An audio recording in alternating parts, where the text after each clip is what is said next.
usquam est qui ubique est. He who is everywhere is nowhere. Seneca. Letters to Lucilius, letter 2.2.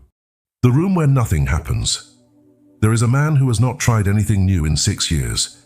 He wakes up at the same time, drives the same route, disagrees with the same people in his head, and goes to bed telling himself he is content. He calls it peace. His wife has stopped asking him what he wants out of life because the answer is always the same tired shrug. His friends have stopped inviting him to things that require effort because he always finds a calm, reasonable way to say no. And here is the part that should stop you cold. He is not lying when he says he feels peaceful. He genuinely does. The alarm bells that used to go off when he settled for less have gone quiet. The restlessness that used to keep him up at night has finally, mercifully died down. He sleeps fine. He smiles at dinner parties. By every visible measure, this man has found what half the self-help industry promises and never delivers. And that is exactly the problem. Because what he is calling peace has another name, one he would never choose for himself, one that does not sound noble on a plaque or calming in a meditation app. The word is stagnation. And the reason this deserves your full attention tonight is simple. Somewhere in your own life, right now, there is a room just like his, a relationship you stopped trying to improve, a skill you stopped building, a version of yourself you stopped chasing. And you have already found a peaceful-sounding word to explain why that is fine. The word you hijacked. Peace is one of the most stolen words in the modern vocabulary. Somewhere between ancient philosophy and the wellness industry, it got smuggled out of its original meaning and quietly replaced with something much smaller and much more convenient. Today, when most people say they have found peace, what they actually mean is that they have stopped wanting things. They have lowered the bar until nothing can disappoint them. They have stopped asking questions that might produce uncomfortable answers. And because withdrawal feels calm from the inside, they mistake the silence for wisdom. This is not an accident of language. It is a survival strategy dressed up as growth. Think about how the word gets used. Someone stays in a job that is slowly eroding their ambition, and they call it peace with where they are. Someone stops confronting a partner who has checked out of the relationship years ago, and they call it peace in the home. Someone gives up on an old dream, not because they examined it and found it unworthy, but because holding on to it hurt too much, and they call the relief peace with themselves. Notice what all three have in common. In every case, peace is being used as a translation for retreat, not the peace that comes from facing something difficult and resolving it. The peace that comes from simply refusing to look at it anymore. Marcus Aurelius never once wrote about wanting to feel calm. He wrote about wanting to act correctly. That distinction is not a technicality. It is the entire hinge this video turns on. Real peace, the kind the Stoics actually pursued, was never the absence of struggle. It was the byproduct of a mind that had done its work, faced what needed facing, and earned its stillness. What you are calling peace might be something else entirely.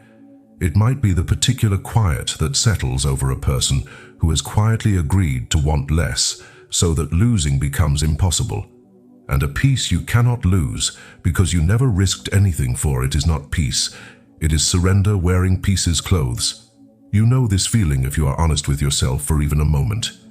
That flicker of unease underneath the calm, the one you have gotten very good at not looking at directly. Hold on to that flicker. We are going to need it for what comes next, because the difference between the peace the Stoics built their entire philosophy around and the peace you might be settling for is not obvious from the outside. It only reveals itself once you know exactly where to look. What the Stoics actually meant, that flicker of unease you just felt, is not an accident, and it is not weakness either.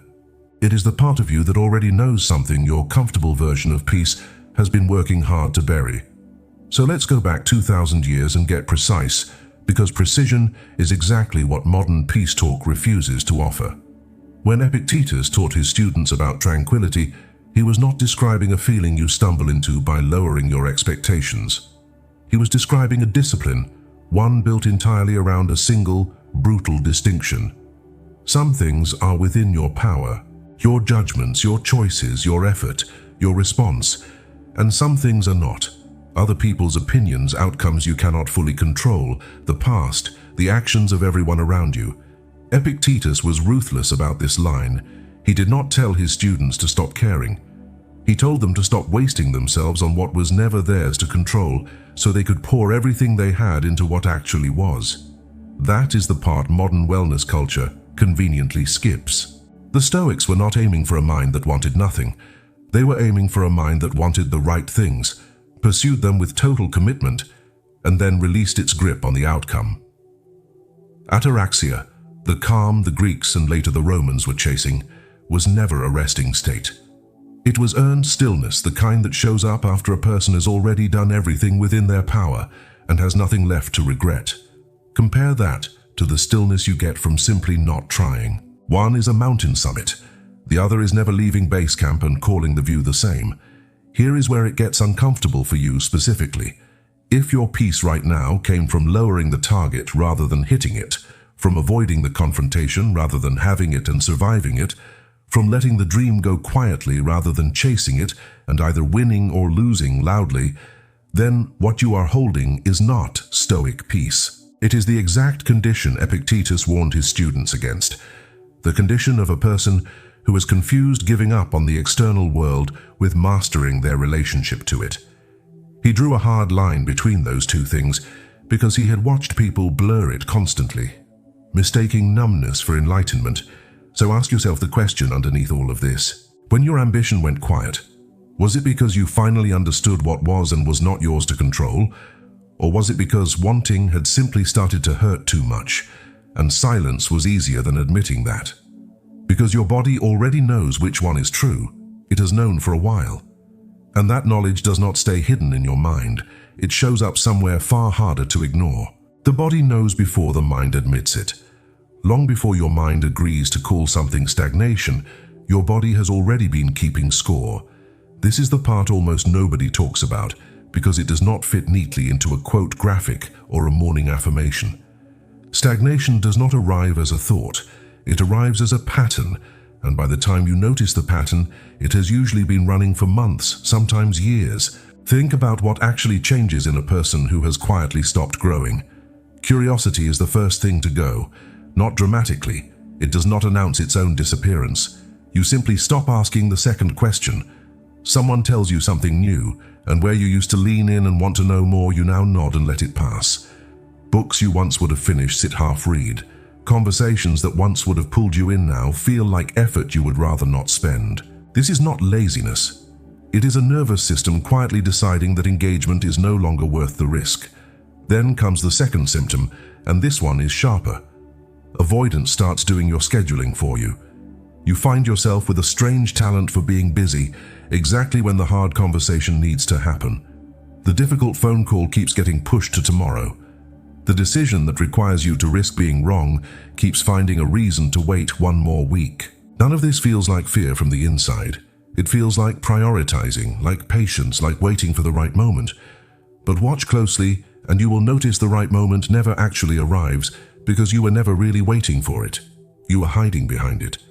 And then there is the third symptom, the quietest and most dangerous of all, because it disguises itself as contentment. Your emotional range starts to flatten. Not just the lows, the highs too. You stop feeling crushed by failure, but you also stop feeling much of anything when something goes right. Excitement gets replaced by a kind of low, steady hum that people around you might even compliment, telling you how calm you seem these days, how grounded, how mature. What they are actually witnessing is a nervous system that has learned it is safer to want less, because wanting less means there is less available to lose. This is the exact moment where stagnation completes its disguise. It has convinced your body that stillness is safety, and it has convinced your mind that safety is peace. And once both of those beliefs are locked in place, you stop questioning them entirely, because questioning would mean risking the very calm you have worked so hard without even realizing it to build. Here is the question that should be sitting uncomfortably with you right now. If someone who genuinely knew you 5 years ago sat across from you today, would they call what they see growth? Or would they quietly recognize the exact symptoms we just walked through? Most people already know the answer. They just have not let themselves say it out loud yet. The emperor who did not have that luxury. If stillness born from avoidance sounds appealing, consider a man who never once had the option to choose it. Marcus Aurelius inherited an empire that was on fire in almost every direction at once. A war on the eastern frontier that dragged on for years. A plague, likely smallpox, that moved through the Roman world and killed by some estimates millions of people, including members of his own family. A trusted general who turned on him and declared himself emperor while Marcus was away commanding troops on the Danube. Add to that a son who would grow into one of history's more troubling rulers, a body that was chronically ill for most of his adult life, and the daily grind of governing a territory that spanned 3 continents. And you have a man with more legitimate reasons to withdraw than almost anyone in recorded history. And yet, when you actually read what he wrote, in the private notebook we now call Meditations, you do not find a man negotiating his way toward numbness. You find a man reminding himself night after night to keep showing up. He wrote that the impediment to action advances action, that what stands in the way becomes the way. Not as a clever turn of phrase for later generations to put on a coffee mug, but as a working instruction he needed to give himself before dawn, because the alternative was letting the weight of his circumstances talk him into checking out. Read closely, and you will notice something else. Marcus never once wrote about wanting less. He wrote about wanting to act rightly, regardless of what the day handed him. That is a completely different posture than the quiet resignation we have been dissecting throughout this video. He was not lowering the bar to protect himself from disappointment. He was raising his own standard for how to respond, precisely because the external world refused to cooperate. This is the distinction that should be landing hard right now. A man surrounded by plague, betrayal, war, and grief still considered surrender to circumstance a moral failure, not a form of peace. He had every excuse available to withdraw into the kind of comfortable stillness we have been describing, and he treated that option as beneath the standard he held himself to. So here is the uncomfortable comparison you need to sit with. Whatever is currently keeping you in your quiet room, whatever risk feels too large, or conversation feels too draining, or dream feels too far gone, ask yourself honestly how it measures against burying family members during a plague while running an empire from horseback. This is not meant to shame you. It is meant to strip away the excuse that your stillness is somehow forced on you by circumstance, when in most cases it was chosen, one small avoidance at a time. And choices like that, the ones made quietly enough that you never had to announce them, come with a cost.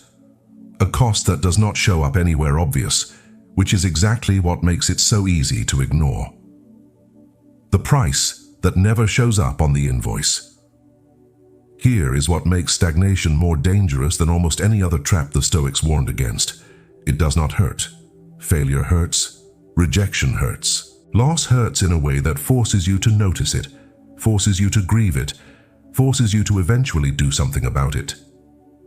Stagnation is the rare condition that costs you enormous amounts of your one finite life, while feeling, most days, like nothing at all. Seneca understood this better than almost anyone who has ever written about time. In his letters, he was relentless about one idea in particular, that people guard their money carefully, but hand over their days to anyone who asks, without noticing the theft happening in plain sight. He was not talking about people who lose years to catastrophe. He was talking about people who lose years to nothing in particular, one unremarkable afternoon at a time, until they look up and the decade is simply gone. That is the exact mechanism at work in the room you have been sitting in. Think about what stagnation actually removes from a life piece by piece. It removes the version of you that would have started the business, the one that existed 5 years ago, with more energy and less to lose, and who is now permanently unavailable because that window does not reopen on demand. It removes relationships that needed active investment to survive, the ones that quietly thinned out while you told yourself you were simply too busy, too tired, too settled into your routines to reach out. It removes skills that atrophy in real time while you are not using them. The instrument you stopped practicing, the language you stopped speaking, the craft you stopped sharpening, all of it fading a little more with each month of comfortable neglect. None of these losses arrive with a receipt. There is no single moment where you can point and say, "That is when it happened, that is when I lost it." Instead, there is only a slow subtraction, invisible while it is happening, and only ever fully visible in hindsight, usually far later than you would like. This is precisely why stagnation survives so easily, where other problems get solved.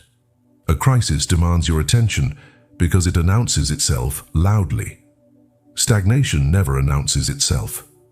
It simply accumulates in silence, and silence is exactly what you have been mistaking for peace this entire video.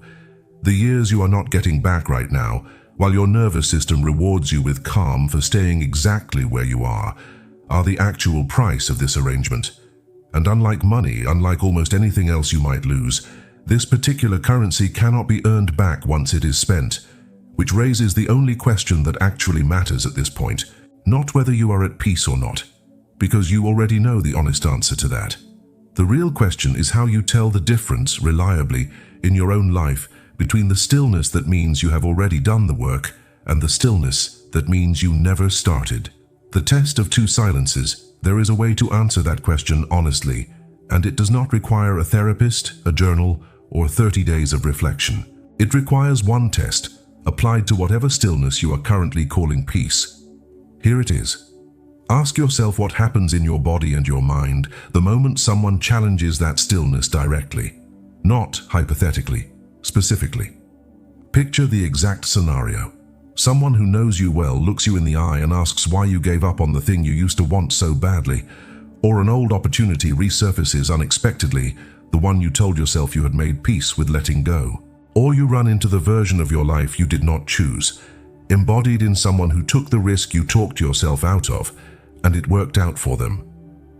Now, notice your reaction in that exact moment, because this is where the two silences reveal themselves as completely different animals. The first kind of silence, the one earned through actual acceptance, holds steady under that pressure. It might sting for a moment, because even Stoic acceptance is not the same as pretending you feel nothing. But underneath the sting, there is no panic, no scrambling, no sudden need to defend a decision you supposedly made peace with long ago. That silence can look directly at the road not taken and feel settled, because the choice was examined, weighed, and consciously closed. The second kind of silence, the one built from avoidance, behaves completely differently the moment it gets tested. It gets defensive fast.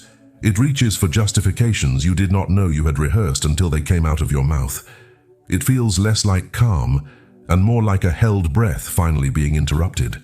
That reaction, the flinch, the scramble, the sudden need to explain yourself to someone who did not even ask for an explanation, is the tell. Real peace does not need defending. Only the imitation does. This is the test, and it works precisely because it does not rely on you being honest with yourself in the abstract, which is where most self-reflection quietly fails. It relies on your actual behavior under real pressure, the kind you cannot fake or rationalize your way around in the moment it happens. So the next time your stillness gets challenged by a question, a memory, a comparison, a person from your past, do not rush to defend it, and do not rush to abandon it either. Just watch how you respond. Watch whether what rises in you is calm confrontation or quiet panic dressed up as composure. That single moment will tell you more about what kind of peace you are actually living inside than years of telling yourself a comfortable story ever could. Finally, the question you have been avoiding. Finally, here is the question this entire video has been building toward, and it is not going to arrive with a neat resolution, because that is not what this kind of question deserves. You now have the test. You know the difference between the silence that was earned and the silence that was built to avoid something. You know what Marcus Aurelius did with far less peace available to him than you currently have access to. You know what Seneca would say about the years already spent sitting in that quiet room, calling the absence of struggle a victory. So the question is not whether you have been living in stagnation. Somewhere in the last 20 minutes, you already answered that for yourself, in a place words cannot quite reach, and no amount of explaining it away afterward is going to undo that moment of recognition. The real question, the one that actually decides what happens next, is simpler and considerably more uncomfortable. Now that you know the difference between the two silences, which one are you going to keep choosing tomorrow morning when nobody is watching, when the alarm goes off, when the same easy justification is right there waiting for you like it always is. Because insight without action is just a more articulate way of staying exactly where you are. The Stoics never asked their students to feel something profound and then return to their old patterns unchanged. They asked for behavior. They asked for the next right action, taken today, not once you feel ready, not once the fear subsides, not once the timing improves. Marcus Aurelius did not wait to feel courageous before governing through plague and betrayal. He acted first, and the composure came afterward, earned rather than borrowed. That order matters more than almost anything else in this entire conversation. So here is what is actually being asked of you, not by this video, but by the 2,000 years of thinking that built the case you just walked through. Pick the one place in your life where you have been mistaking retreat for peace, the one conversation, the one dream, the one relationship, the one version of yourself you quietly let go of and called it maturity. And do not wait for certainty before you move. Certainty was never the price of admission. Action was. You already know exactly which room you have been sitting in. The only question left is whether you are finally willing to walk out of it.